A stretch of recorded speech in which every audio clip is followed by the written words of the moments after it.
The twin suns of Velyara poured light across the silver desert.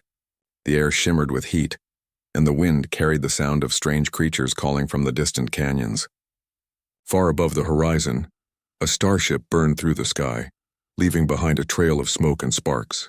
It was not supposed to fall there, not on this quiet royal province of the Velyari Empire, but fate had chosen otherwise. Inside the falling craft, a human named Ethan gripped the controls with trembling hands. He had been a mechanic on an exploration vessel that was attacked by pirates in deep space. His escape pod had broken apart, and now gravity was dragging him down toward a planet he did not even recognize. The alarm screamed, sparks flew, and fire filled his vision. He braced for impact. Then there was light, sand, and silence. When Ethan opened his eyes, he was lying among crushed metal and burning wires. His suit was damaged, his leg hurt badly, and the air outside tasted like iron. He struggled to stand. Around him stretched a desert unlike anything he had ever seen. Shimmering silver dunes, glowing plants, and a dark violet sky. He whispered softly, "Where am I?" But the only answer was the hum of the wind. Far away, in the royal palace built from crystal and white stone, Princess Lysera was gazing out from her balcony. Her people were known for grace, long lives, and calm reason. Her father ruled with ancient wisdom. Yet she often felt trapped, surrounded by beauty but starved of purpose. Every morning she followed the same rituals, spoke to the same advisors, and smiled at the same courtiers who bowed too deeply and said too little. She longed for something real, something beyond the walls of gold and silence. When the crash lit up the desert, she saw it from her balcony. The burning streak cut across the sky and vanished behind the dunes. At first the guards thought it was debris from old wars, but Lysera felt something else. A pull, a strange energy that stirred her heart. Without waiting for permission, she ordered her Skyriders to prepare a craft. Her advisors protested, but she silenced them with a look. "The heavens sent this," she said quietly. "I will see it with my own eyes." By the time her small ship reached the crash site, night had fallen. The silver dunes glowed faintly under the twin moons. Ethan had built a small fire from broken panels and plastic casing. He was trying to repair his transmitter, though he knew no one would hear him. When he saw lights approaching, he thought they were rescuers. He stood weakly and waved his hands. But when the lights cleared the dunes, he froze in disbelief. The riders were not human. They rode sleek, hovering beasts that shimmered like glass, their armor silver and blue. At their center stood a woman taller than the rest, her skin pale like moonlight, her hair flowing with strands of gold and silver. Her eyes glowed faintly violet, and a soft symbol of her royal blood shimmered above her brow. For a moment, Ethan forgot to breathe. She looked like a vision from a dream. The guards aimed their energy lances. Ethan raised his hand slowly. He said, "I mean no harm. My ship crashed. I'm just trying to survive." His words were rough, his accent strange, and the princess's translator Crystal struggled to interpret him, but she stepped forward, lifting her hand for her guards to lower their weapons. Her voice was calm but curious. "You are not of our world." Ethan nodded weakly. "I'm from Earth," he said. "I don't know how I got here." The translator repeated his words in her language, and Lysera's eyes widened. Earth was a myth to her people, a small, dangerous world on the edge of known space, home to creatures said to be fierce and primitive yet unyielding. To see one alive before her seemed impossible. She studied him silently. His clothes were torn, his hands scarred from work, and his gaze steady despite exhaustion. Something in him felt different from the men she knew, grounded, simple, alive. She ordered her guards to carry him back to the royal healer. They hesitated. Bringing an off-worlder into the palace was forbidden, but she did not care. Her command was law. Ethan drifted in and out of sleep during the journey. When he awoke again, he was in a room filled with soft light and strange music. Transparent walls shifted colors like living glass. A healer with long silver fingers touched a glowing stone to his wounds, and warmth spread through his body. The pain faded, leaving him tired but alive. He looked around in wonder. Then he saw her again, the princess. Lysera stood near the door, watching him with quiet interest. "You should rest," she said. Her accent was strange but gentle. Ethan tried to sit up. "Thank you," he replied softly. "I didn't expect to wake up alive." She smiled faintly. "Few do when they fall from the sky." For days he remained in the palace recovering. He was treated with caution but not cruelty. The court whispered about him, the alien, the outsider, the human. Some called him dangerous. Others called him fascinating. But the princess often visited, asking questions about his world. She listened to him speak of Earth's oceans, storms, and forests. She laughed softly when he tried to describe rain. Her world had none. To her, the idea of water falling freely from the sky was poetry. He noticed the sadness behind her eyes, the way she looked at the horizon, as if she wanted to escape her own crown. One evening he found her alone in the garden, standing by a fountain that glowed with soft blue light. He approached carefully. "I keep wondering why you helped me," he said. She turned to him. "Because you fell from the sky," she said simply. "Because you did not belong here. And because neither do I." Her words stayed with him. They began to walk together through the garden each night. She showed him the glowing flowers that opened only under starlight. He told her about campfires and sunsets, about the way the sky on Earth turned red and gold at dusk. Sometimes they laughed. Sometimes they said nothing. But each time the silence between them felt softer. One night a storm of energy rolled over the planet, a phenomenon her people feared. Winds howled. Lightning of violet fire cracked the air. Lysera ran toward the observatory to help the scholars stabilize the palace shields. Ethan followed, refusing to stay behind. When a lightning bolt shattered part of the roof, debris fell toward her. He lunged forward without thinking, pulling her aside. The blast scorched his shoulder. The guards shouted, rushing in, but Lysera knelt beside him, trembling. He was smiling weakly, pain tightening his voice. "Guess I still don't belong here," he joked. She pressed her glowing hands over his wound, tears forming in her eyes. The healers came quickly, but she did not move until he was safe. That night the palace servants whispered. The princess had touched the human. For her people it was a sign of deep connection, something sacred, but she ignored the gossip. When Ethan awoke again, she was there, sitting by his bed. "You risked your life," she said softly. He shrugged. "You did the same when you came to the crash. I just returned the favor." Lysera looked at him for a long time, her expression unreadable. Then she smiled, and a real unguarded smile. It was the first time she had ever let her royal mask slip. Outside, the suns rose over the silver desert, casting gold light through the crystal walls. He followed her gaze and whispered, "It's beautiful here." She nodded slowly. "Perhaps it is. But some beauty is easier to see when you look through different eyes." That morning, the palace began to change. Servants carried food to his quarters more willingly. Guards spoke to him with less fear. The scholars even asked about human technology. Lysera had ordered that he be treated as an honored guest.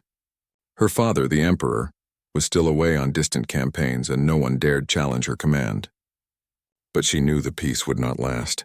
Soon, word would reach her father that his daughter had sheltered a being from a world of warriors. Still, for the first time in her life, Lysera felt alive. She began to laugh freely, to speak boldly in council meetings, to question traditions that had bound her since birth. Ethan, meanwhile, repaired what was left of his ship, hoping someday to contact a passing vessel. But as days turned into weeks, he found himself glancing toward the gardens more often than the sky. He could not explain the pull he felt. A strange warmth whenever she smiled, a calm when she stood beside him. He had crossed stars and fallen through fire, yet nothing frightened him as much as the thought of leaving her world behind. And though she never said it aloud, Lysera felt the same. Something inside her heart, long asleep, had begun to stir. Their story had only begun, but already the currents of fate were shifting around them. The Empire's eyes were turning toward the palace, and whispers of the human were spreading across Velyara. Soon the Emperor would return, and judgment would come.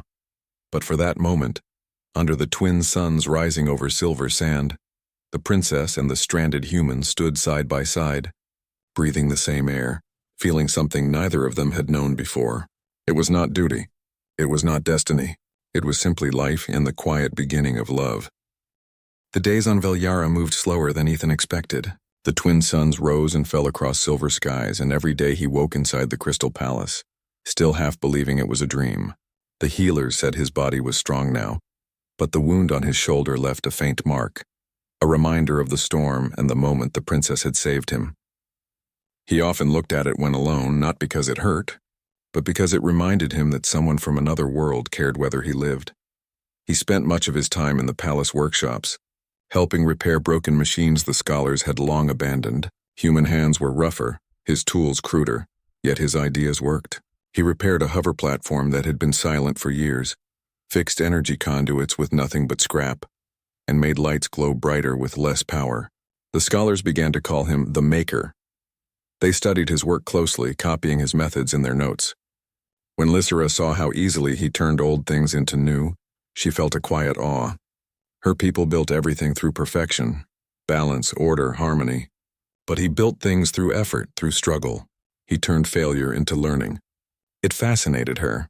One evening she visited him in the workshop. He was bent over a circuit board, sparks lighting his face. She stood by the doorway for a while, watching him. "You do not rest much," she said softly. Ethan wiped his hands and smiled. "On my world, we fix things before they fall apart. It keeps us busy." She tilted her head slightly. "But what if they are not broken?" He looked at her. "Then we try to make them better." That simple answer stayed with her long after she left the workshop. In her world, everything was ruled by tradition. Nothing changed unless ordered by the throne. But Ethan saw no rule, no limit. He believed in trying. That night she stood on her balcony, looking over the glowing city, thinking of what he had said. She wondered what her people could become if they dared to be imperfect, if they dared to try. The next morning she invited him to join her outside the palace. Her guards protested again, but she ignored them. She wanted to show him her world, not as a princess but as a person. They traveled through the floating gardens, across wide bridges made of shining glass and down to the marketplace where the scent of glowing fruits filled the air. The people stared, some with curiosity, some with fear, as the alien walked beside their princess. But Lysera held her head high. Ethan followed quietly, sensing the tension but saying nothing. A child ran forward, holding a small metal toy that had stopped spinning. "Princess, please," the little girl cried. Lysera smiled and took the toy. Ethan crouched down, asking gently, "May I?" The girl looked at the princess, who nodded. Ethan turned the toy over, studied it, and twisted the base with his fingers. A spark clicked, and the tiny rings began to spin again, glowing faintly. The girl gasped in joy. "Thank you, Skyman," she shouted before running back to her mother. The market fell silent. Dozens of eyes watched him. Then slowly a few began to smile. The fear in the air softened. Lysera felt her chest tighten, pride, warmth, something she had not felt in years. She looked at Ethan and said quietly, "You did more with one smile than my council has done in a decade." He shrugged, embarrassed. Sometimes people just need to see kindness, not orders. They returned to the palace late that night. She walked him to his chamber, where the glass walls shimmered with soft blue light. "My people will talk," she said. "They already do. But today they saw something new. Maybe that will matter." He nodded. "If it helps, I don't mind being the stranger for a while." Over the next few weeks, the connection between them deepened. She asked him about Earth and about the oceans, the forests, the rain. He described snow, and she laughed at the idea of frozen water falling from the sky. When he spoke of the stars, she grew quiet, imagining a tiny blue world lost among endless light. Sometimes when she spoke of her duties, meetings, ceremonies, the burden of perfection, he listened without judgment. She found comfort in that. One night, as they walked through the moonlit gardens, Ethan noticed her hands trembling. "You're cold," he said, taking off his outer jacket and offering it. She hesitated. It was not proper for a royal to wear another's clothing. But something in his eyes silenced her doubts. She took it gently and slipped it around her shoulders. The fabric was rough, not smooth like her silks, but warm. She whispered, "Humans feel warmth through such simple things." He smiled. "Maybe that's why we never stopped looking for it." They stood there for a long time under the twin moons, neither speaking. The garden lights flickered softly around them, and a small wind carried the scent of glowing flowers. For the first time in her life, Lysera felt completely free. Not as a princess, but as a woman simply standing beside someone who saw her, not her crown. But beyond the garden walls, trouble was growing. The Emperor had returned from his distant campaigns. Word of the humans' presence had reached him before he even entered the city. He arrived at the palace with his advisors, his expression dark. The guards bowed low as his tall figure moved through the halls. When he saw his daughter waiting in the throne chamber, he said nothing at first. His voice was calm but cold. "You brought a being from Earth into our home." Lysera met his gaze without fear. "He fell from the sky. He needed help." "You risked contamination," the Emperor said sharply. "Our bloodline must remain pure, our laws unbroken." "He is not a disease," she replied. "He is a man, one who saved my life." The chamber fell silent. The Emperor's eyes narrowed. "You speak with emotion, not reason. You forget who you are." "I remember too well," she said softly. "A princess bound by rules written before she was born. But perhaps it is time to change some of them." Her words were bold, dangerous even. The counselors whispered among themselves. The Emperor rose, his cloak sweeping across the floor. "He will be sent to the outer colonies until we decide what to do with him," he declared. "You will not see him again." Ethan was taken by guards that same night. They brought him to a secure chamber overlooking the Sea of Dunes. He did not fight back. He understood the fear of powerful men. When Lysera came to see him before dawn, her face was pale with anger. "I tried to reason with him," she whispered. "He won't listen." Ethan looked at her quietly. "It's all right. I've been worse places." She shook her head. "You don't understand. If he sends you away, you may never return. The colonies are far. Most do not survive there." He stepped closer. "Then run with me," he said softly. "We'll find a way off this planet. We'll both be free." She wanted to believe him. For a heartbeat, she almost said yes, but duty clawed at her heart. "If I run," she said, her voice trembling, "they will call me traitor. My people will suffer." Ethan sighed and placed a hand over his chest. "Then I'll face it alone. I faced worse storms than your father's anger." She stared at him, tears filling her eyes. "You can't fight an empire," he smiled faintly. "Humans don't know how to give up." That night the guards came again to escort him to the spaceport. But when they reached his cell, it was empty. The door lay open, the lock melted from inside. Alarms echoed through the palace. Lysera ran to her balcony, her heart pounding. In the distance, she saw movement. A small ship rising from the dunes, its lights cutting through the night sky. For a moment, she felt both relief and sorrow. He was gone. He had escaped. But as she watched, the ship suddenly turned, heading not away but toward the palace. The Emperor's fleet opened fire. Beams of light streaked the sky. Ethan's ship dodged wildly, smoke trailing from its side. He had returned, not to flee, but to reach her. Lysera ran to the landing terrace as the guards shouted for her to stay back. The small ship crashed hard, skidding across the stone. Ethan stumbled out, burned and coughing, but alive. "Couldn't leave," he said, voice hoarse. "Not without you."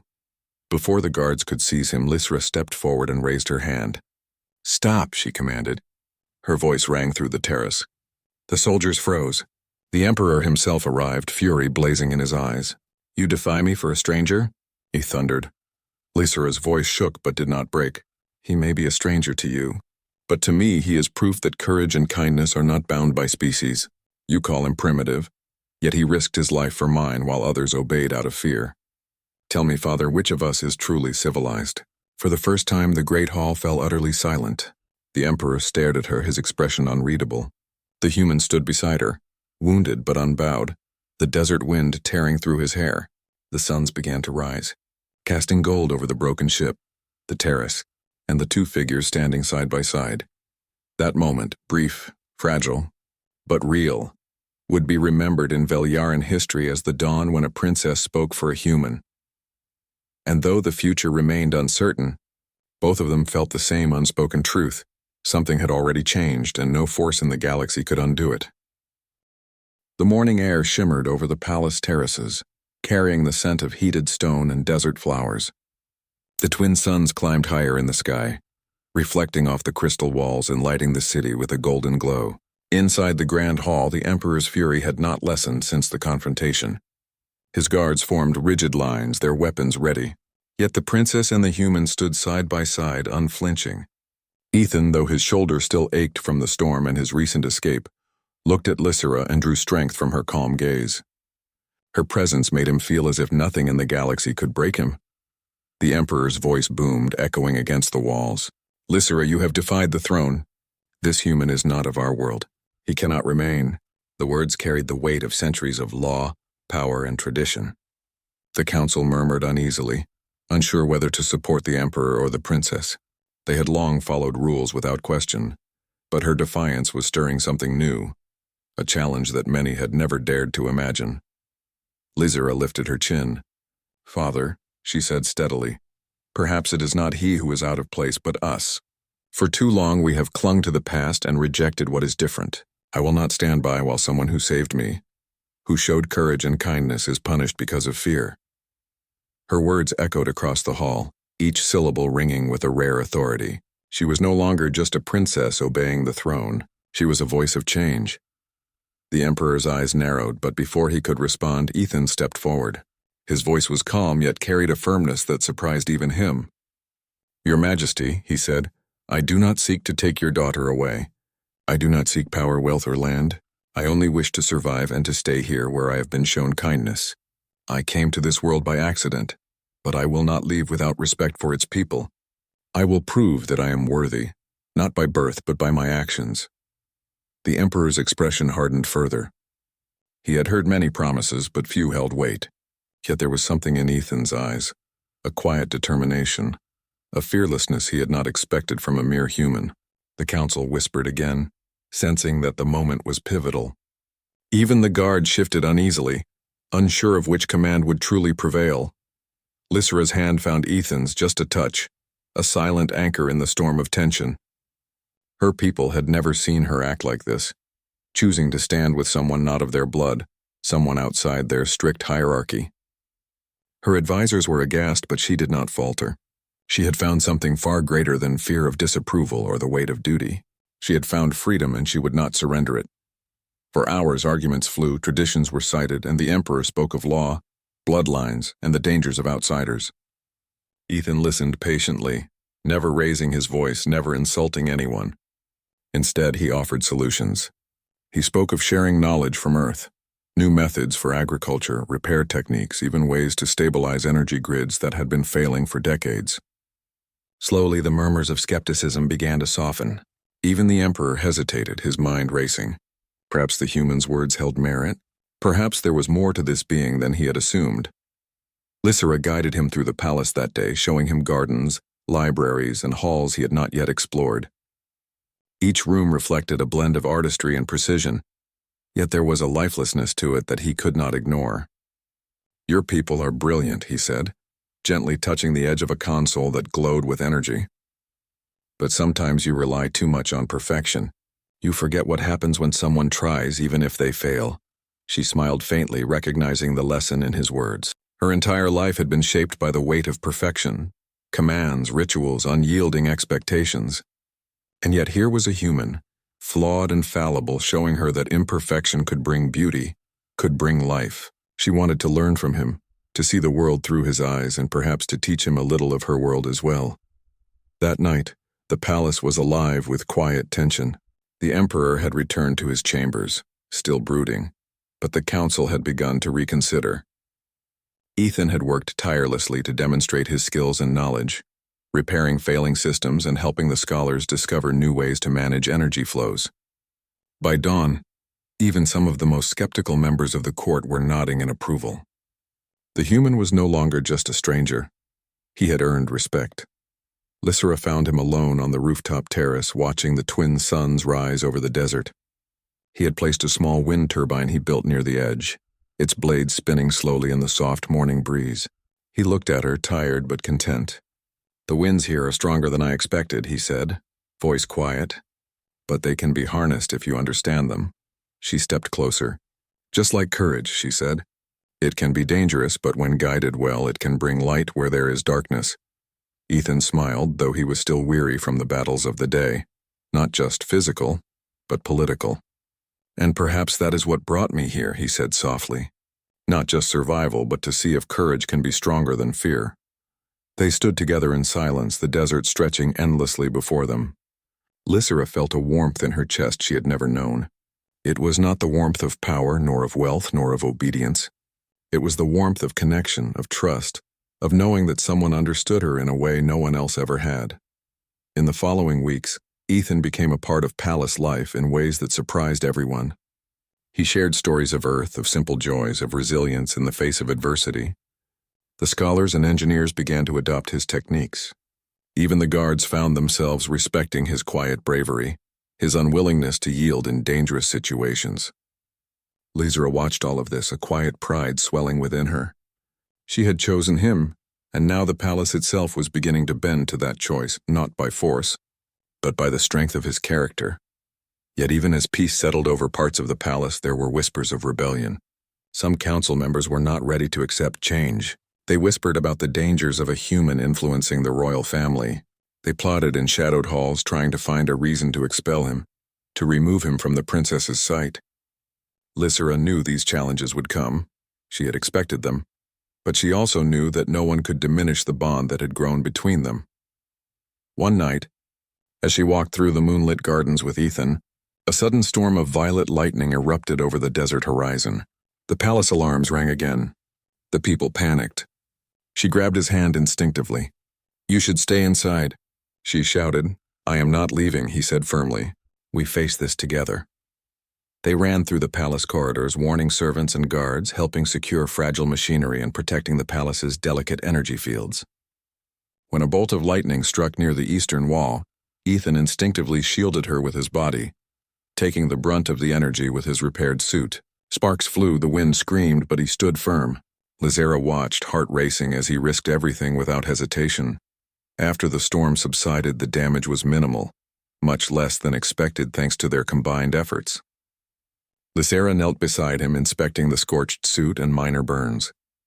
"You could have died," she whispered, fear and relief mingling in her voice. He smiled, wincing slightly. "Not when I have someone to protect." His words were simple, but they carried weight she had never known. For the first time, the royal mask slipped entirely. She realized that her feelings had grown beyond curiosity or fascination. She cared deeply for this human, not just as a guest, not just as a helper, but as someone who had claimed a piece of her heart she did not even know existed. The palace would face judgment. The council's whispers would grow louder. The emperor's anger would not vanish. But for that moment, under the twin moons, with the silver desert stretching endlessly beyond the walls, Lysra and Ethan stood together, united not by law or title, but by choice, by courage, by trust. And in that unity, something powerful began to bloom. A bond strong enough to challenge tradition, strong enough to redefine the future of Veliara. The sun rose slowly over the silver desert, casting long shadows across the palace terraces. Inside, tension buzzed like an unseen storm. Word of the humans' influence had spread through the council and the palace guards. Even the city beyond whispered with anticipation. Some called Ethan a savior, others a threat. The emperor's patience had thinned to a single thread. Today would determine not only the humans' fate, but the future of the entire Veliari Empire. Lysra walked beside Ethan in the grand hall, her robes flowing, her head held high. She could feel the eyes of hundreds upon them, advisors, guards, scholars, and servants alike. Many feared the emperor's wrath, yet they were also drawn to her courage. She had chosen to stand beside Ethan, and that choice radiated outward, challenging centuries of tradition with a quiet strength that none could ignore. The emperor entered, his presence commanding absolute silence. His eyes blazed with both authority and unease. "Lysra," he began, voice deep and echoing, "you have defied every law of our people. You have sheltered a stranger. You have risked the reputation of the throne. Do you understand the weight of your actions?" Lysra met his gaze without flinching. "Yes, father," she said. "I understand the weight, but I also understand that the true strength of our people comes not from blind obedience, but from courage, from compassion, and from the ability to adapt." Ethan stood slightly behind her, shoulders squared. "Your Majesty," he said, voice calm but firm, "I do not claim to understand your laws or your history. I only know that I have tried to help. I have tried to do good. I did not come here to take power, only to survive and to serve in the ways I can." The emperor's eyes narrowed, considering the human carefully. It was rare for him to see one of his subjects, let alone a stranger from another world, speak with such composure. Many would have quivered, begged, or faltered, but Ethan did not. That alone demanded respect. A murmur ran through the council. The advisors glanced at each other, unsure whether to speak or remain silent. One elder finally stepped forward. "Your Majesty," he said cautiously, "the human has demonstrated knowledge and courage. His actions have stabilized our energy grids and improved our technology.